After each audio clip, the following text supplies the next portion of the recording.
এখনো আপনারা আমাদেরকে সিস্টেম দেখান, সিস্টেম মেনে অভ্যুত্থান হয় নাই।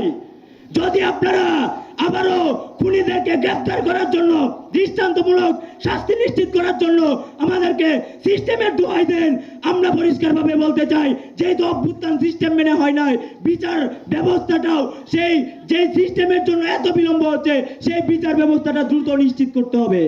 আপনারা প্রশাসনের সিস্টেম দেখাচ্ছেন, প্রশাসনের নিয়ম দেখাচ্ছেন, বিভিন্ন অজুহাতে বিভিন্নভাবে এখনো দেশকে অস্থিতিশীল করার ষড়যন্ত্রে বিভিন্ন সেক্টরের মানুষজনই লিপ্ত রয়েছেন। যদি আপনারা সিস্টেম দেখান, তাহলে বাংলাদেশের ছাত্র জনতা যারা অভ্যুত্থান করেছে তারা কিন্তু সেই সিস্টেম মানবে না, আইন মানবে না।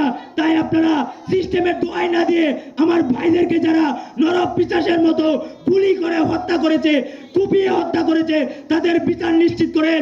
বাংলাদেশের জনগণকে আইন হাতে তুলে নিতে বাধ্য করবেন না।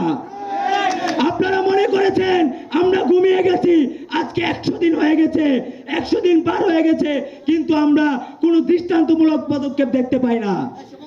আমরা দেখতে পাচ্ছি অন্তর্বর্তীকালীন সরকারকে বিভিন্ন মহল বিভিন্নভাবে অসহযোগিতা করছে। যদি পুলিশের বা এই প্রশাসনের এমন স্থবিরতা না থাকতো, তাহলে হয়তোবা আমার আরেক মায়ের কুল খালি হতো না, আমরা আরেকজন ভাইকে হারাতাম না। তাই আমরা স্পষ্ট করে বলতে চাই, হয় স্থবিরতা ভাঙুন, নয়তো দায়িত্ব ছেড়ে দেন। যদি কাপুরুষ হয়ে থাকেন, যদি বুকের ভিতর পাটা না থাকে, তাহলে দায়িত্ব ছেড়ে দেন। আপনাদের বাংলাদেশে দরকার নাই।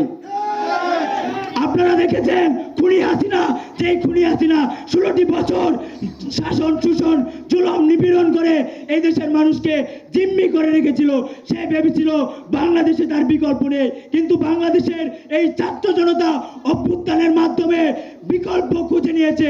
আপনি যদি আপনার সেই চেয়ারের জন্য মনে করেন আপনি অপরিহার্য, তাহলে আপনি সবচেয়ে বড় ভুল করবেন। আমরা পরিষ্কারভাবে বলতে চাই, বাংলাদেশের প্রত্যেকটি জায়গায় প্রত্যেকটি চেয়ারের জন্য আপনার বিকল্প দেশপ্রেমিক সবসময় প্রস্তুত রয়েছে।